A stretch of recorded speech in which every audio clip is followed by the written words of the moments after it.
రాజ్ కసిరెడ్డిని ఒకవైపున అరెస్ట్ చేసి వాస్తవంగా ఇవాళ తన విచారణకు హాజరవుతానన్నాడు సిట్ ఎదుట. ఈ లోపుగానే తనని అరెస్ట్ చేసి తీసుకురావడం ఒక ఎత్తు విచారిస్తున్నారు. రెండో వైపున ఆకస్మిక పరిణామం మరి ఎట్నుంచి ఎటుకు మలుపు తిరుగుతోందో తెలియనటువంటిది.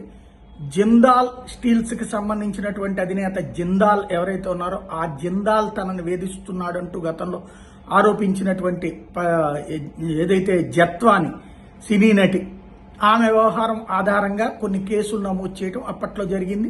అప్పట్లో అరెస్టులు జరిగినాయి. అయితే ఇప్పుడు ఆ విద్యాసాగర్ అరెస్టు విడుదల బెయిల్ మీదనే జరిగిపోయింది.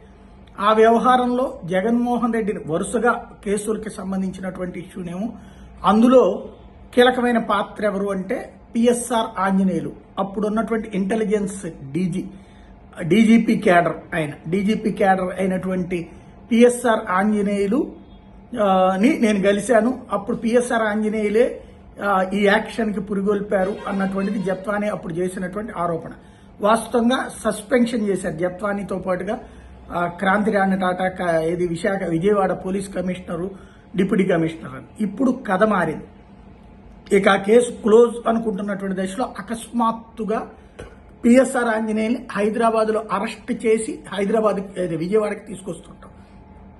తద్వారా ఈ కేసు కొత్త మలుపు తిరుగుతోంది. అందులో జత్వానీ కోరుకున్నటువంటి కాన్సెప్ట్ పిఎస్ఆర్ ఆంజనేయులు అరెస్టుతో పాటుగా ఇప్పుడు నెక్స్ట్ జగన్ మీద వరుస కేసులు ఒకేసారి రావడానికి, ఒకటి లిక్కర్ కుంభకోణం కేసు అని, అట్లాగే ఇప్పుడు ఈ జత్వానీ కేసు అని చెప్పి ఈ కేసుని కూడా బేస్ చేసుకుని నెక్స్ట్ స్టెప్ తీసుకుంటారు. అంటే జగన్ని ఆగస్టులోపు జైల్లో వేసేయాలి అన్నటువంటిది ఒక సీరియస్ ఎఫర్ట్ జరుగుతోంది అన్నటువంటి మాట వినబడుతోంది. ఈ దశలో ఏం జరుగుతుంది అన్నటువంటిది చూడాల్సి ఉంది.